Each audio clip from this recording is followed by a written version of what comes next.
to introduce Mary, our aunt. Mary studied painting at Chelsea School of Art in London, graduating with an MA. She was exhibited in England, Cyprus, France, Germany, Ireland, Russia, Mongolia and Hong Kong. There you are. Her work is in many private and public collections, and she has travelled in Siberia as the guest of the Artists' Union of Krasnoyarsk, and in Mongolia and guest of the Artists' Union of Ulan Bator. Her video presentation is called Divine Inspiration. I can say a couple of words here about the video. Do I have to come in? Well, first I'd like to say thank you to all at the Cyprus Center for inviting me here. And to say that this video was not a documentary, it was not made specifically for this event. The reason it's being shown is because one of the main stars is our goddess Aphrodite. And of course, as we know and as we saw, she came from the sea, not by boat, but according to some on a shell, or she just floated ashore at Paphos. And this documentary was made in order to show the connections between Aphrodite, the epithets of Aphrodite and of the Virgin Mary, and how from the one goddess certain attributes moved to the other. And I won't read the list of people taking part because you see that we have credits, but I would like to mention the name of the cameraman, which is Mark van der Linden, and sound, Madis Julem, because their names don't appear. They go under No Makeup Productions. That's all really. I hope it works.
Αφροδίτη ήταν η ελεούσα της Κύπρου, κάτι που είναι και η Παναγία ελεούσα της Κύπρου, είναι η βασίλισσα της Κύπρου στα χριστιανικά χρόνια, η ουράνια Μαρία αλλά και η μητέρα του Χριστού, η Κυρκότισσα είναι ελεούσα του Κήπου, όπως λέγεται. Αυτή η σύνδεση είναι πολύ σημαντική, γιατί βλέπουμε την παρθενικότητα από τη μία και τη Θεοτοκία, και από την άλλη βλέπουμε την Αφροδίτη, η οποία ευλογεί μέσω των μυστηρίων του έρωτα και της ομορφιάς τον τόπο.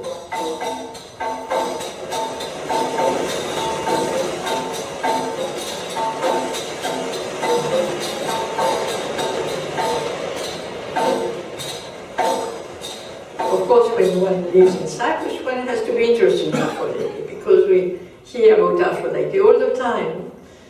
But we have to think really, where does she come from? Why is she Cypriot? Do we have proofs about it? So we have to go a long way back in history to see how the cult of this goddess developed in Cyprus, so much that Cyprus has the fame of being the island of Aphrodite.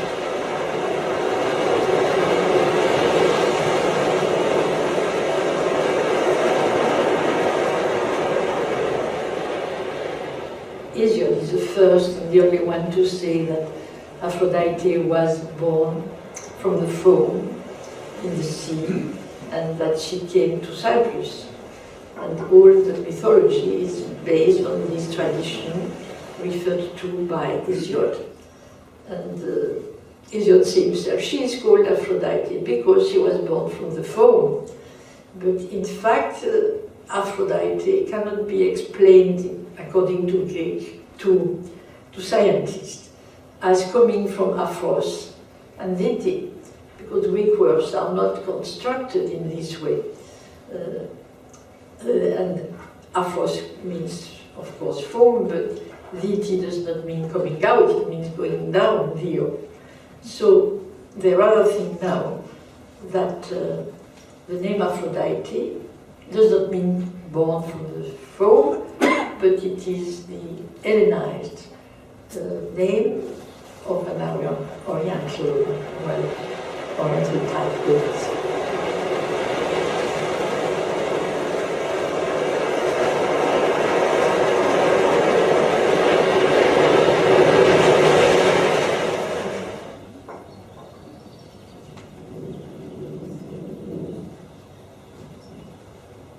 In her cult place, it seems she was worshipped as a stone. This is an Oriental practice in Bethlehem, because in the Orient, divinities were worshipped like stones of different shapes, sometimes round stones, sometimes upright stones, and it seems that this has been left by her Oriental origin. So when I was at the beach, I always collect this shape of stone, which is the same shape as the betel, which is Aphrodite herself, the cult stone. And of course I collect all the shells that I find there. There are more of these shapes. But also there is the big one up there, which again is basically the same shape as the betel. Here is an icon by Vanthia Kuma, my icon painter friend. This is an early painting of mine. It's some blossom, before I went to study art.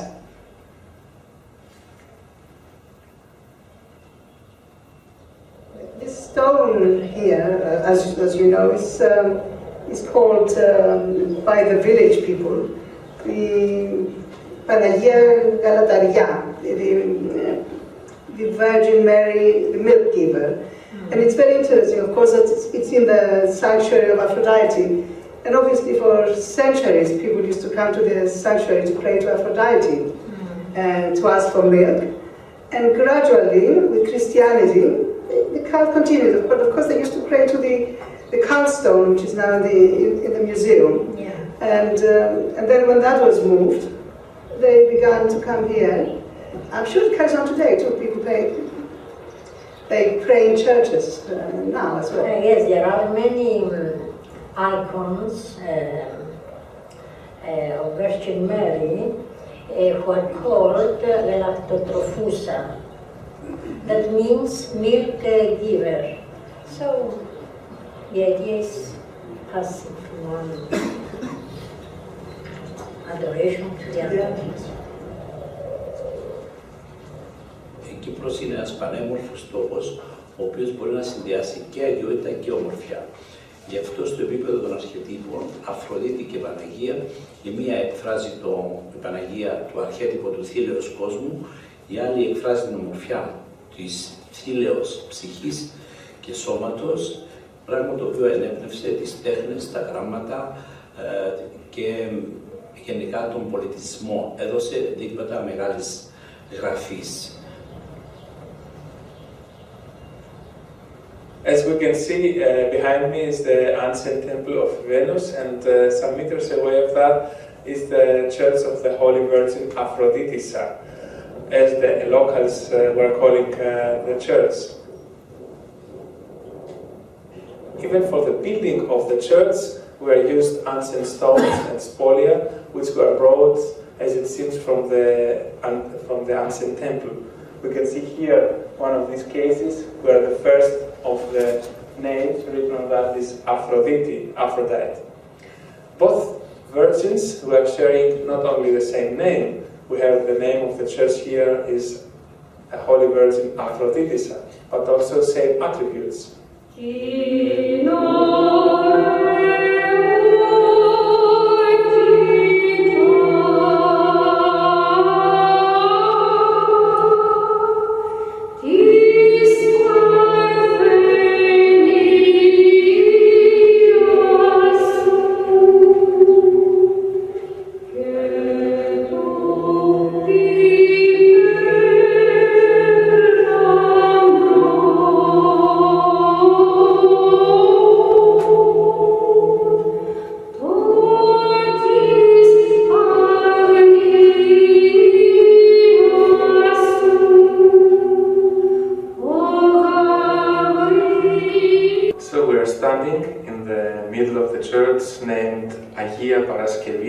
In a village named Yeroskipu, not far away from Paphos, just some kilometers far away from there, and we're standing before a very unusual representation of the baptism of Christ, which shows, of course, in the middle Jesus, an iconographical detail which is not very familiar to other presentations is that Jesus is presented naked, something which has to do with his connection, with the connection of the painter, that he had as a prototype a naked statue.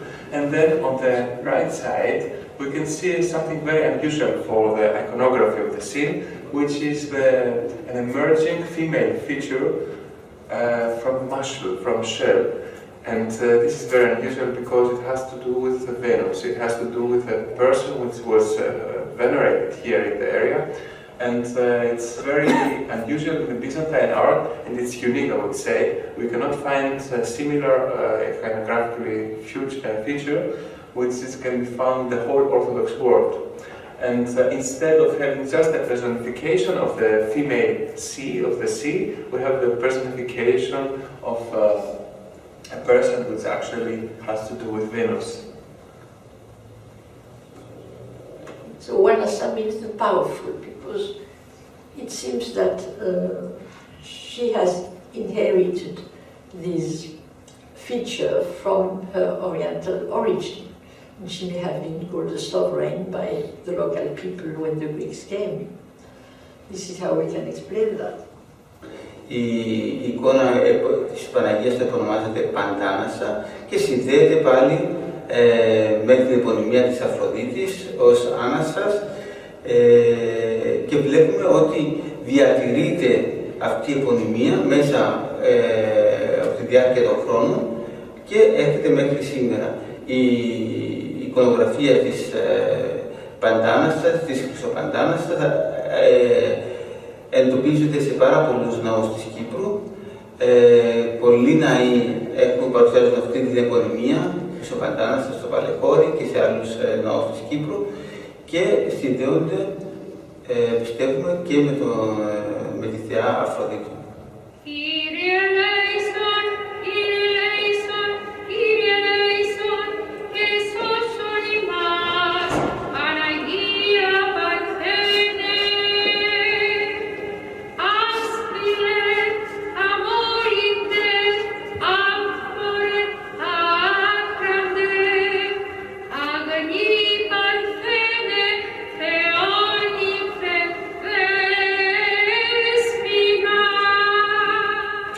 So I'm standing next to this icon, which is called Pandanasa. It's a synthesis of Pan and Anasa, which means queen overall. This is one of the many epithets for Mary Virgin, and we find it very often. This painting I'm working on at the moment is called Anasa, and it's Aphrodite as sovereign or mistress. It's a title that she had even before she was called Aphrodite.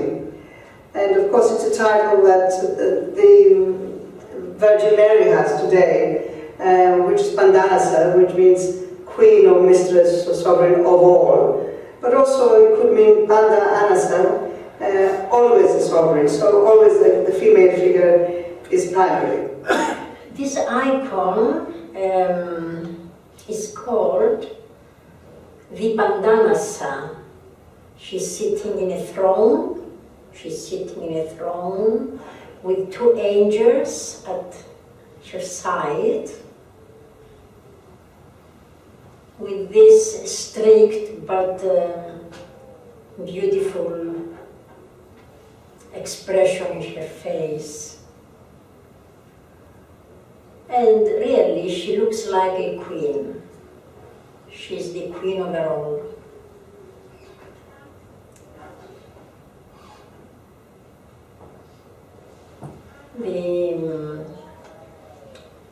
The photostefano around her is decorated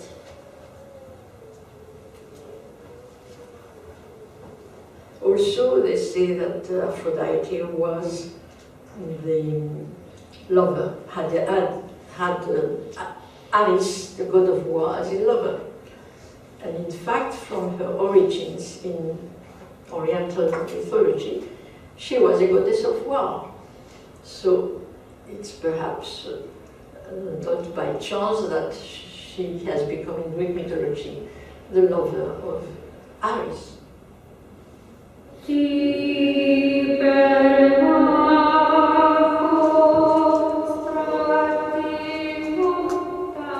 I'm standing next to the armed Aphrodite statue because I want to relate it with a hymn which is where it refers to Virgin Mary.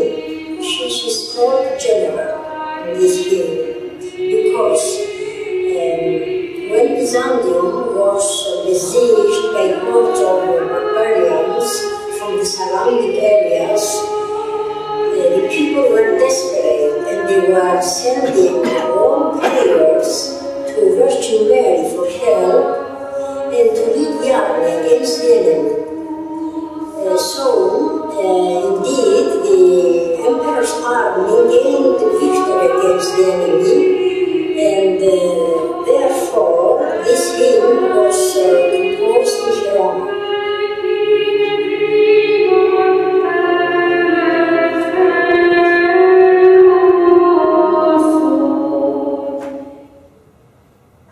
This is Aphrodite, this is an armed Aphrodite.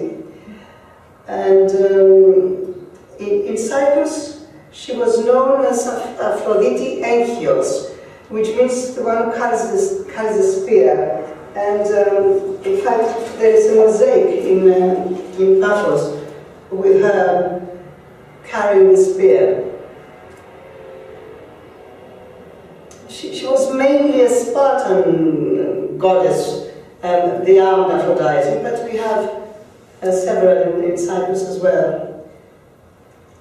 And she's referred to by many authors in ancient times as the armed Aphrodite. And we saw the statue in the museum in Paphos.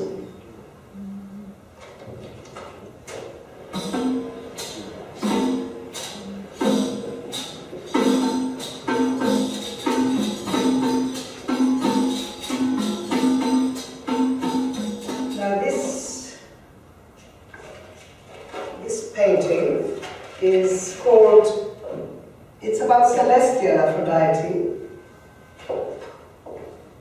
because apart from being the goddess of love and kind of earthly pleasures, she was also goddess of the sky. And of course, she was born from the sky. Her father was Uranos, the sky god, or part of him. And so here she is, in an enormous sky full of stars and moons. And of course, again, there is the Virgin Mary, the Panagia Vasilisa Douranou, the Queen of the Heavens. So both the epithets are quite similar. Η εικόνα της Παναγίας Ψηλότερας των Ουρανών προέρχεται από την υμνογραφία της Θεοτόκου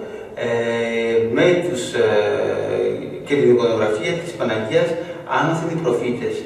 Οι προφήτες που απεικονίζονται περιμετρικά από την Παναγία φέρουν υλικά στα οποία αναγράφονται τμήματα από ύμνους προς την Παναγία. Και η εικονογραφία αυτή και ο τίτλος της εικόνας προέρχεται όντως από τους ύμνους για την Παναγία. So, here we have another icon of Virgin Mary, to whom I gave the name, the Lady of the Heavens. This is one of her Panagia's epithets.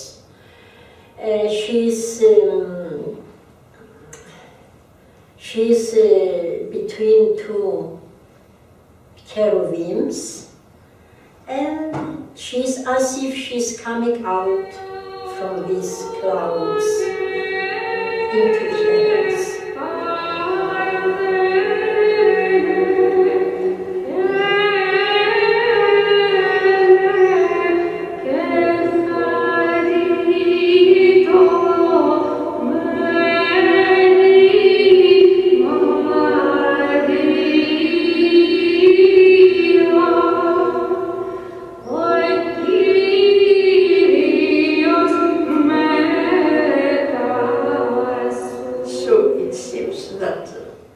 Gradually, the Greeks adopted the goddess, but also changed more or less her character from this very violent and sexual goddess, oriental goddess.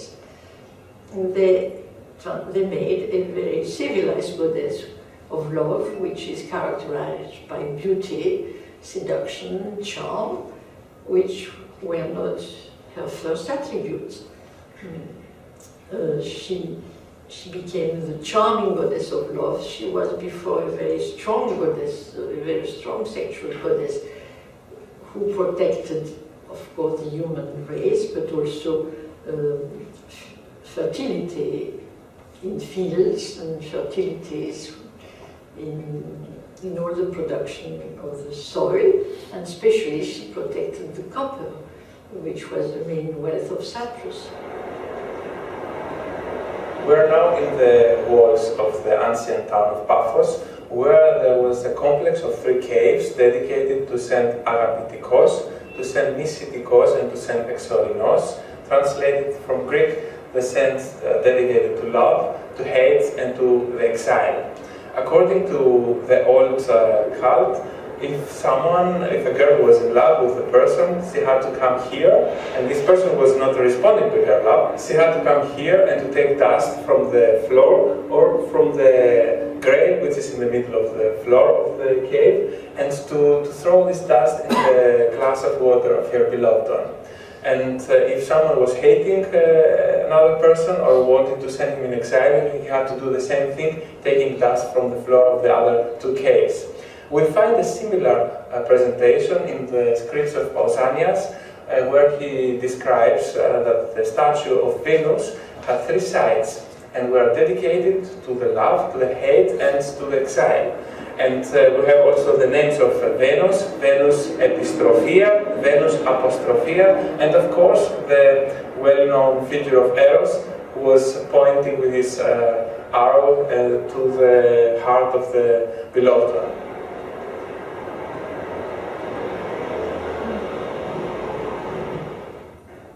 Η εικόνα της Παναγίας Αγαπητικής και Μεσητικής απεικονίζει τον εικονογραφικό τύπο της Παναγίας Γοργοεπίκου και Πληροφορούσας και προέρχεται από το ναό της Παναγίας Χρυσαλιμιώτισσας στη Λευκοσία. Η εικόνα απεικονίζει την Παναγία σε 2 στάσεις, δεξιοκρατούσας και αριστεροκρατούσας, και έχει πάρει την επωνυμία αγαπητική και μεσητική από την παράδοση και όχι από τον τύπο που αναγράφει πάνω στην εικόνα. Η παράδοση θέλει να αντικαθιστά την Αφροδίτη, αγαπητική και μεσητική, και γι' αυτό τον λόγο φέρει αυτή την επωνυμία. Another name for Maria is the rose. Another epithet is the rose. And she's known as Rodontoamaranton, which means the unwilting rose. And also the white rose is a spiritual symbol for purity and gentleness. This painting is called Aphrodite of the Roses. The rose was a very important feature in ancient Greece, and especially in a lot of the ancient Greek poems, when people are referring to love or meeting their beloved, they always go first to buy a garland of roses, and it's always associated with love. And interestingly, of course, there is the Virgin Mary of the unwilting rose as well. And here I've made the branches of the rose to resemble more or less the shape of an open shell. Η χάρις είναι ό,τι καλύτερο για τον άνθρωπο και κανένας καλλιτέχνης δεν μπορεί να δημιουργήσει άξιο έργο και σημαντικό εάν δεν έχει τη δύναμη της χάριτος. Εκείνο που προσωπικά βρίσκω πολύ σημαντικό είναι να υπάρχει έμπνευση και στις δύο περιπτώσεις της Met's Plant και της Επανθείας Ούμα, ο ωραίος αυτός συνδυασμός Αφροδίτης και Παναγίας έδωσε ένα αποτέλεσμα, πιστεύω, πολύ δημιουργικό και εκφραστικό της ψυχής της Κύπρου, η οποία ψυχή της Κύπρου είναι συνδεδεμένη άρρηκτα με τη Μεγάλη Θεά Αφροδίτη και τη μητέρα του Θεού, την Παναγία.